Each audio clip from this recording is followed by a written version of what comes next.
Today I was thinking a little bit about why we started this group a number of years ago. I think it was the very beginning of the pandemic.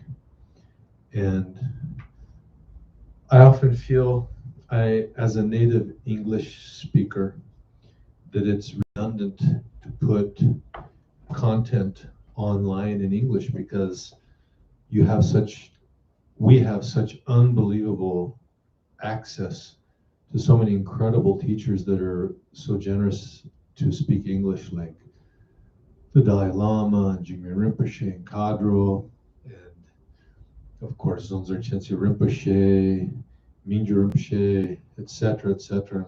I'm surely forgetting some other really big, important teachers. So, like I said, it feels redundant to do things in English online, except for one fact, which is what motivated us to start this Red Tara group, is that Red Tara is an extremely rare practice. I was speaking to Lama Rigzin Samdrup from Bhutan, and I was asking him if he knew of any other Sanghas that maintain the Red Tara practice. He said in all of his years of Dharma, he'd only seen one other group that maintains the Red Tara practice, which was a small monastery in Bhutan, up high in the mountains. Other than that, Chagdud Gonpa was the only other Sangha that he was aware of that maintains this practice. So I felt, and we felt, that because of that fact, during the pandemic, it might be important for people to have a Red Tara English practice group to rely upon.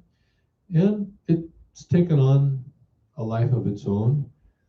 People seem to come back, and there seems to be some demand for this practice. And of course, for me, it's been wonderful because it's one more opportunity for me to immerse my mind in Tara's mandala, and also to contemplate Chagdud Rinpoche's words.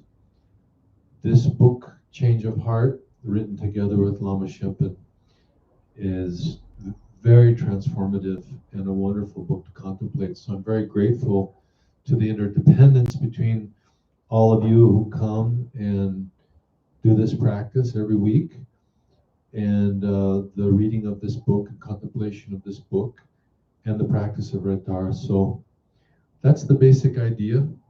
That's the basic motivation. And I hope that it's benefiting all of you as much as it's benefiting me. So we're contemplating the chapter called Walking the Bodhisattva Path, and we're in the questions and answers section on page 127. And there's a question: can we benefit even those who have harmed us or who don't want our help just by dedicating merit? Rinpoche responds, in the grand scheme of things, we have a connection with all beings. Our relationships with others, positive or negative, are like links in a chain. So we pray that every being be liberated by our pure intentions, activities, and dedication. Whenever you dedicate merit, think of it as putting money in a savings account on behalf of all beings.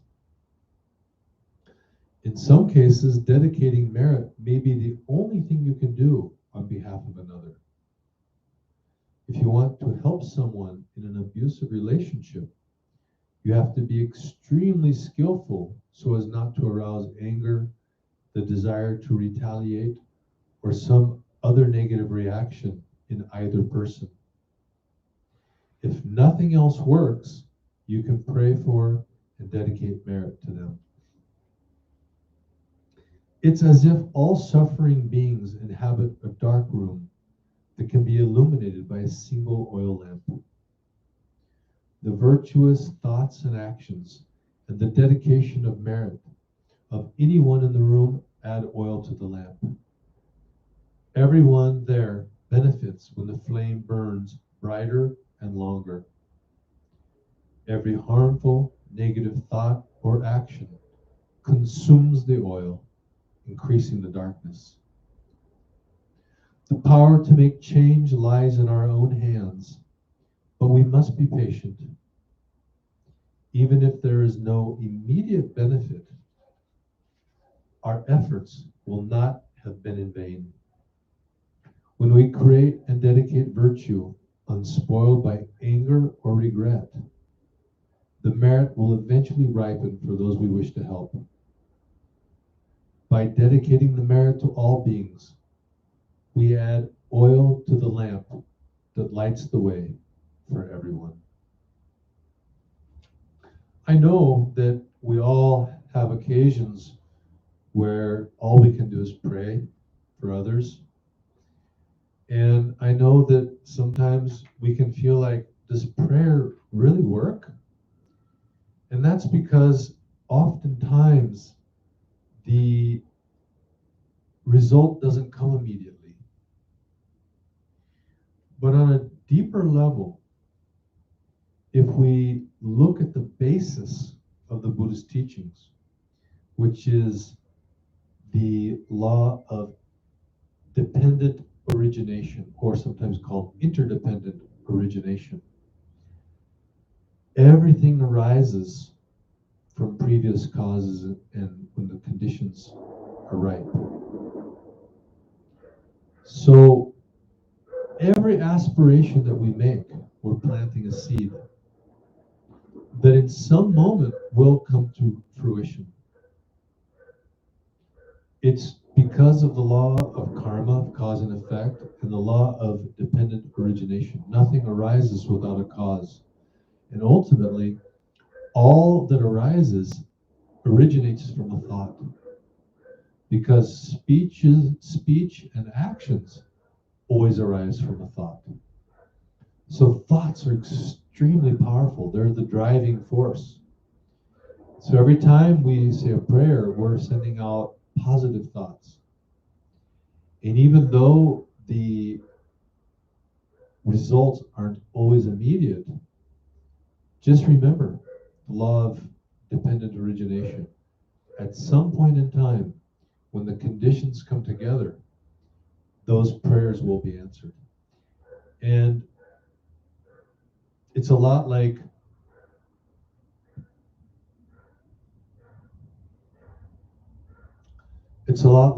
tipping the balance. You might not realize it, but slowly, you're changing the weight on the scale. Until finally, there's one final prayer that the scale shifts favorably. But it might take a while. It might take a really long time. In some cases, it might not come to fruition this life. But through the law of dependent origination, inevitably, at some point, those prayers will come to fruition.